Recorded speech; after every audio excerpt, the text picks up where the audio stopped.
Good morning guys. Almusal tayo habang nagtitinda. Pumuna ang duty ngayon. Nabalente yung misis ko. Ang almusal ko po ay kaping Bicol, kaping Barako, tsaka gabi at rambutan. Guys, alam niyo, subukan nyo, bagay pala yung rambutan. Tapos magkakape kayo ng kaping Barako kasi mapait siya, di ba? Parang siya na yung magiging asukal pag kukumbine niyo. Ang sarap.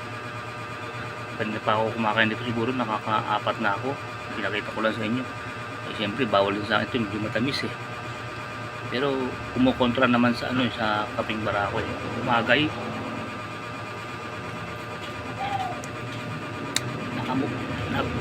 Dami kasing tanim na ganito sa Bicol nung kapatid nung asawa ko. Lalo na pala sa Davao, ang sabi ng kaibigan niya, ang kilo daw nito lang 20 pesos. Sa Bicol may mga ganun din. Sunod-sunod yan eh. Batangas, Laguna, hanggang tuloy-tuloy yan, hanggang Quezon. Puro ang mga tanim doon, kung karamihan, rambutan. Tapos mga lansones doon, marami rambutan, mga parting Quezon, Laguna, mga ganyan. Lalo na sa Davao, 20 pesos lang daw ang rambutan, samantalang dito ang mahal-mahal. Kaya ito yung naalmusal ko kasi pag matagal na pala ito, para kung medyo kahit nakalagay sa isang maayos na lagayan, paboritong dapuan ng langaw. Sabi ko, kainin na natin yan kaysa masayang. Kaya ito yung naalmusal ko.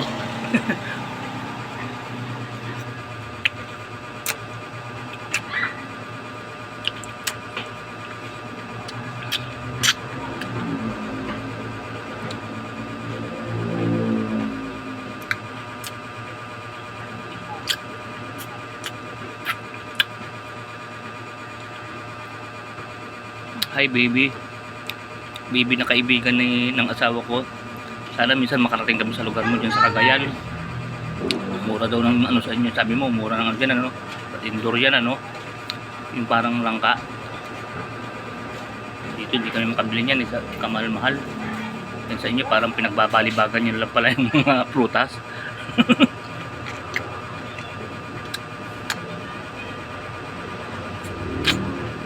Nakakabili din naman, kaya lang hindi kagaya nung sa kanila na parang bumibili lang ng bayabas. Tapos ito pang isang nakakatuwa, doon naman sa likod ng kuya nung asawa ko, nagtanim naman ng ng, di ba, sarap din to yung dragon fruit. Kasi palibasa mayaman ang lupa sa probinsya, nakapagpatubo ng ganito, napakaraming bunga ng dragon fruit. Tubig nga, bottled water.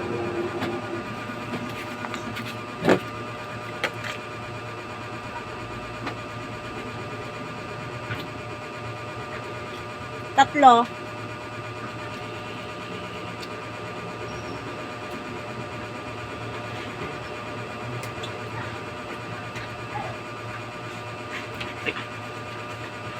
Ano Kano to kuya? 15 isa. Plastic ko? Para mabuhat ko siya. Oo nga eh. Teka.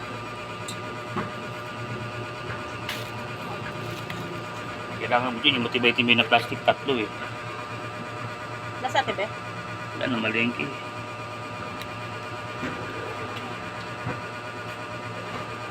Ay, naku, wala naman plastic dito.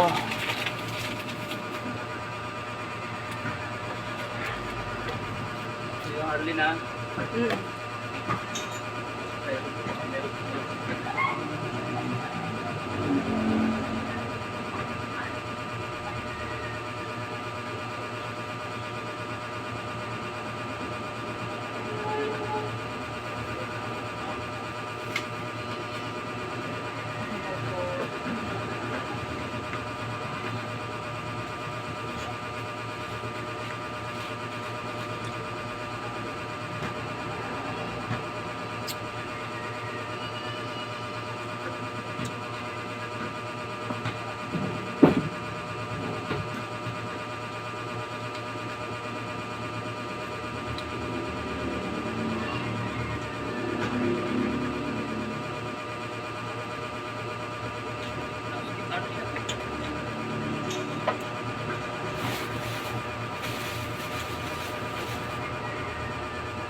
wala ng plastic eh. Sige na. Baka may mga plastic ka sa inyo. Okay na. Eh, wala na naman. Dati ito nakasabit lang yun eh. Yung maliit na kulay green. Wala mo na.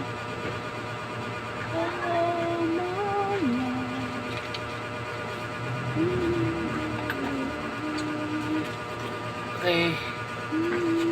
5. Okay na? Okay. Ayos. Walang plastic. Hindi ako mga. Dati may plastic dito sa taas eh.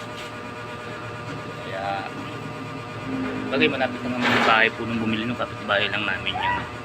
May mga plastic. Minsan sa bahay mo naman may mga plastic na naitatabi. Kaya yan na lang. Siya na lang mag-plastic. Ito hindi ko alam kung bagay sa kapit at matagal aging ito. Babalatan mo pa ito eh. Kaya pala sinabing dragon fruit kasi itsura niya mukhang ano na yun, mukhang itlog ng dragon. Parang may mga ano ganun pa oh. Alam mo yung parang kala mo lasang pakwan lang naman din siya. Parang pakwan na in-enhance yung lasa. Pero parang ganoon lang din, parang pakwan lang. Tapos gabi.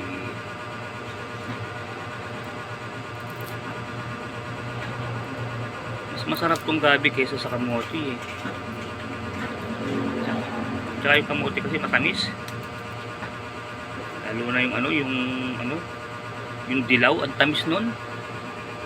Dilaw na kamote. Ganito yung mas gusto ko, gabi o kaya yung kamoting kahoy, yung puti, walang lasa yun, matapang lang yan.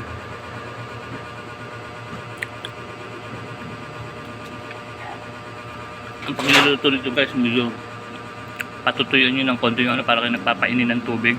Kasi minsan nagluto, nilaga ko lang, sinansya ko lang, hindi masarap. Sinigong mix. Malutong. Malaki, maliit. Malaki. Ba, magsisigang ata si brother ah.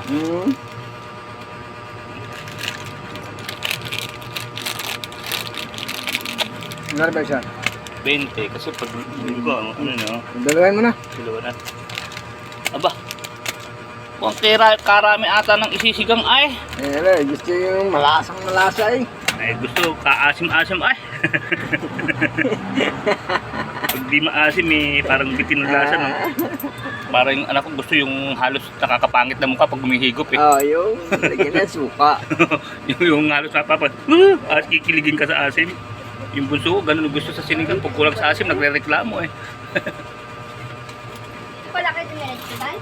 Siyempre, ano naman pala. Pag kulang sa asim, hindi raw sinigang.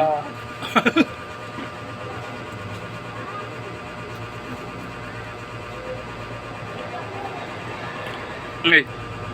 Mabalik tayo dito guys sa pagluluto ng gabi. Minsan sinubukan ko yung parang kulang sa kulo. Parang inilaga ko lang siya tapos tinanggal ko doon sa pinaglagaam. Abay nung kinakain namin parang medyo malutong. Hindi kumain ng asawa ko, ayaw.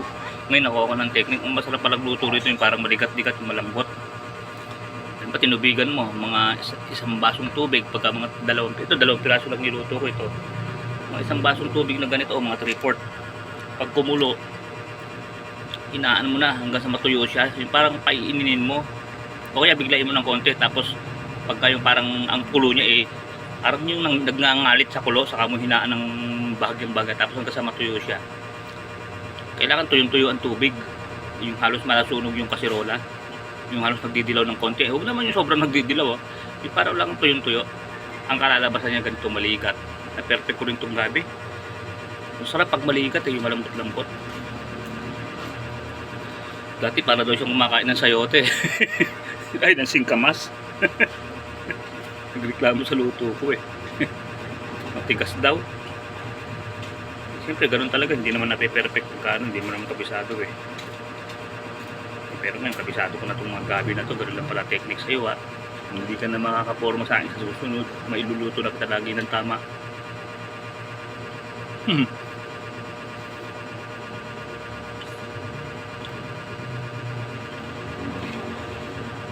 Pero sige galing ng Bicol to, dito lang sa palengke ng tubig.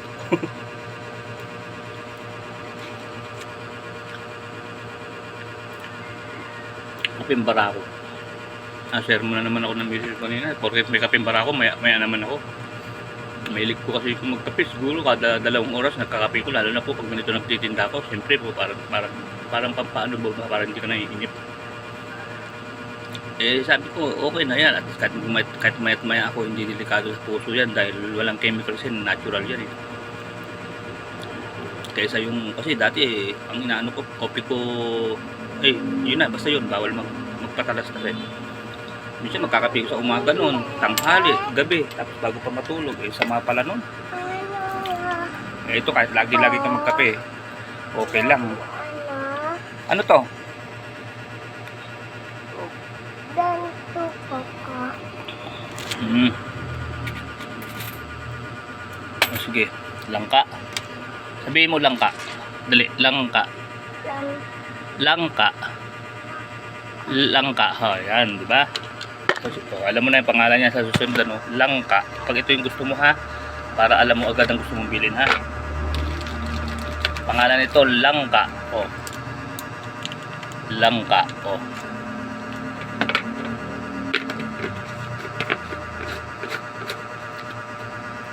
Ang tanggal kasi yung ano, nag-iisip ng bibilin eh, inabot ang pera. Muntik na akong abutin ng pagsasara bago niya maalala yung bibilin niya. Mga bata nga naman. Pabili po, tapos pagkuha mo ng pera na mag-iisip ng pagganyan-ganyan, no? Baka makatulog ka sa paghihintay eh. Kaya tinuturuan ko mga bata eh. Tulog ka lang, hindi pa sinasabi bibilin niya.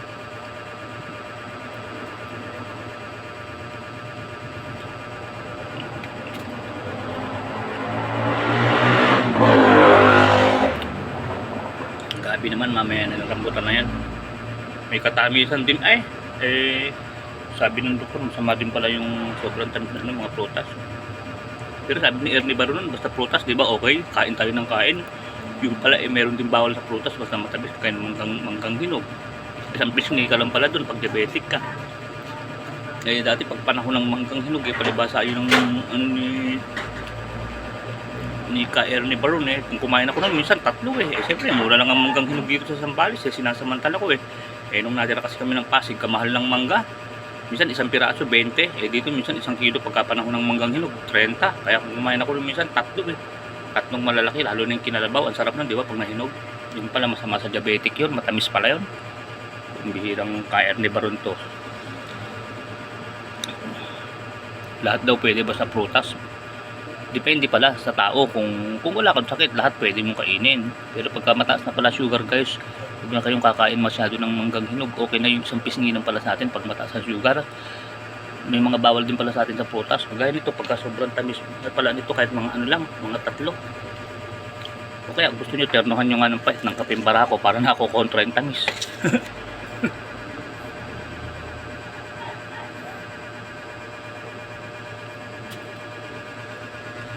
Sabi ko nga sa bayo ko, makausap kami sa loob, ang itanim mo rin yung isa, yung masarap, yung mangusting. Anong mangusting? Yung mangustin. Diba, ang mahal din ang kilo dito nun, 150. Pag yun ang tinanim mo di kumpleto ka na sa bahay. Maganda kasi ang lupa sa probinsya eh. Maganda magpatuod, sorry po na nag-burp.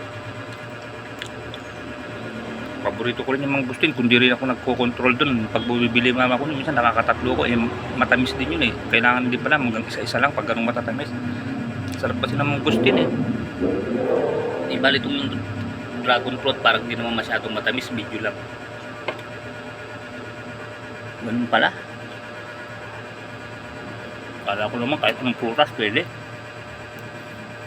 Pambihira naman si Ka Ernie. Si Ernie Baron. Ay, kahit ano po, pwede niyo pong kainin. Ano po ba itatanong niyo? Kahit ano pong klaseng prutas. Basta po, matamis sa katawan natin, mag-cleansing diet lang po kayo para gumaling po kayo sa sakit ninyo. Ayun pala lalo ka pala magkakasakit ng diabetic pagka kahit anong prutas, pwede pag wala ka pa sakit. Pero pag may sakit kami ng diabetic, saka makagaya ko, iiwas na rin kayo sa mga manggang hinog. Nakakatatlo pa naman ako dati nun yung pala masama dahil matamis pala yun. Akala ko naman yung sugar ng mga prutas walang ano yan, dahil prutas naman yan, yung pala may sugar pa rin pala yan. Kaya nga pala matamis, bagay kaya nga matamis yun may sugar yun Akala ko naman ang sugar nun okay lang. kaysa na yung sugar na nanggagaling sa sugar cane, yun nga, yung inaasukan natin, di ba, yung galing sa tubo. Pati pala mga galing sa prutas na sugar, bawal din kung masobrahan tayo. Pag matatamis. Pati tuloy taho ngayon, pag bumibili ko halos, pag nagpalagay ako ng Arnibal, konting-konti lang. Di tuloy masarap ang taho, parang hindi bagay pagkakulang sa tamis. Paborito ko yun, kung bumili ko nun, isang malaking ganito dati, kung bumili ko nun, nung bata ako, paborito ko taho. Ayun, pag bumibili ko, kulang na huwag kong palagyan ng Arnibal. Hindi naman masarap. Pag walang Arnibal, ano ba yan? Hindi bali. Talagang talaga. Marami ng mga alternative foods na hindi ka mapapahamak. Gaya nito, gabi. Hindi masyadong matatamis. Tsaka pag matamis kayo, uminom na lang kayo ng maraming tubig, tapos po kaya kontrahin nyo nga ng mapait. Kagaya nito, yung kaping barako. Mapait. Ang palaya, mga ganun, kontrahin nyo. Tapos isa pa parang maganda yung dahon ng yung dahon ng papaya. Pag dinikdik mo yun, tapos ilaga mo.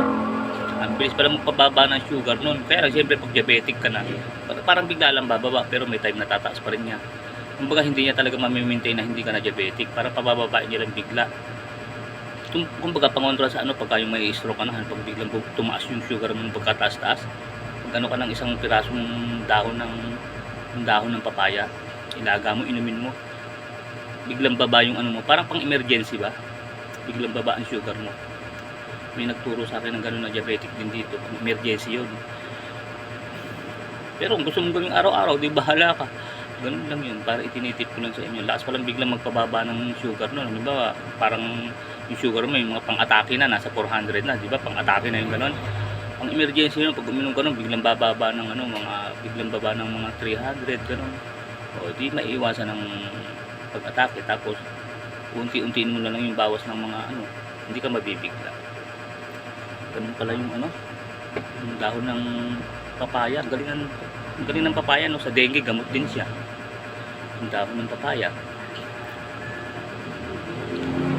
Pero siyempre po sa Diyos pa rin po ang pagtitiwala po natin. Pag ginawa po natin yun, ipapanalangin pa rin po sana natin. Hindi naman porkit lahat ng mga herbal na yan siyempre nasa pahintulot pa rin ng Diyos yun, di ba? Ganun po mga guys. Pag inom mo ng katas ng papaya na yung pag nilaga mo, mananalangin ka pa rin sana na basbasan ng Diyos yung ininom mo na maging mabisang gamot. Ganun, Diyos ang magpapahintulot ng lahat ng bagay. Kahit na sinabi pa sa iyo ng kapwa mo tao na, uy, mahusay yan, magaling yan. Kaya ko lang naman pinapayo sa inyo yun. Nabalitaan ko rin, inano lang din sa akin. Pero siyempre kahit nabalitaan ko, pinapanalangin ko rin muna pag sakaling gagawin ko. Ganun din ang sinasabi ko sa inyo mga guys. Para maging mabisa, ipapanalangin nyo rin. Hindi pwedeng tiwala ka lang doon. Gagaling ko rin, inumin ko to. Ipinuwera mo na yung kakayahan ng Panginoon. Kasi hindi naman lahat ng gagawin natin, Diyos ang magpapahintulot. Hindi yung magaling natin, kahit nga yung mga scientist na yan, kahit na sobrang tatalino na mga yan, pinapahintulot lang ng Diyos yun, kaya sila nagtatagumpay sa mga iniimbento nila.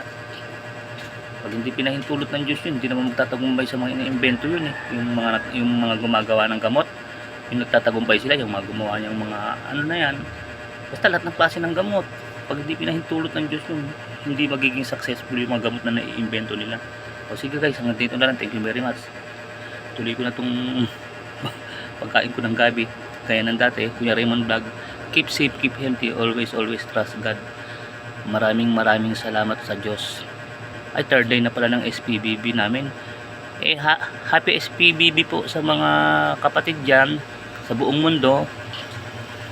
Bye bye po.